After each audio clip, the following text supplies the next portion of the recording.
Hey guys, welcome to the Black History Book podcast. You're listening to the voice of Stephanie. If you are just discovering this channel, then I'm gonna need you to hit the subscribe button and most importantly, turn on the notification bell because I do not want you missing interesting content. You can also engage with us on social media. We'll be happy to get in touch. Remember last week I talked about The Harder They Fall, the movie that I believe most of you have watched? Well, the movie itself is fictional, the characters are not, and I believe they're quite interesting. Today, we will be learning about Stagecoach Mary. Mary Fields, otherwise known as Stagecoach Mary and Black Mary, was the first African-American female stalwart carrier in the United States, the Durham Black pioneer who protected Wild West stagecoaches. Would-be male thieves didn't stand a chance against Stagecoach Mary, the hard-drinking, quick-shooting male carrier sporting 2 guns and men's clothing.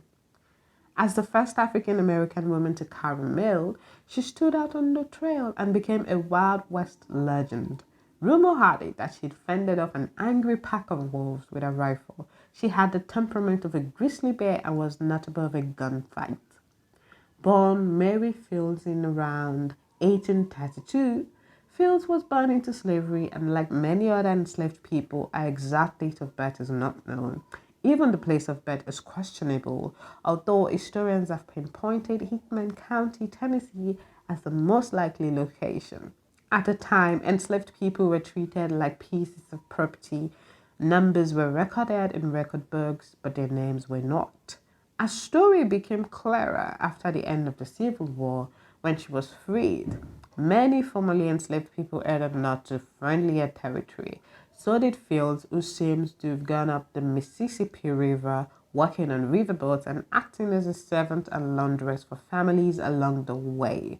She ended up in Ohio, living a life that was well outside the norm. And guess where that was? In a convent.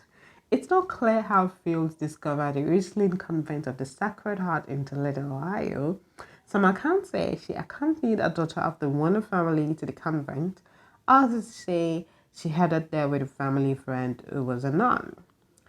Although she faithfully served the nuns in the harsh, sparsely populated community, news of her subversive behavior reached the bishop, who raised serious concerns about Fields' habit of drinking, smoking, shooting guns, and wearing men's clothing. When Fields and the convent's male janitor pointed guns at one another during an argument, that became the final straw. She was kicked out of the convent and Fields was on her own. She set about living a life that was shocking by the 19th century standards. She took in laundry, did odd jobs, started businesses, and became known for liking hard liquor and gunfights. This tough reputation ended up paying off. In 1895, she got a contract from the Postal Service to become a starboard carrier, an independent contractor who carried mail using a stagecoach donated by Mother Amadeus. It suited Fields to the T. As a star carrier, her job was to protect the mail on her route from thieves and bandits and to deliver mail. She was known as the second woman in the United States and the first African American woman to serve in that role. What do you think of this character? What do you think of Stagecoach Mary in reality? I think in both scenarios, in the movie and according to history, she's a badass woman and I love her.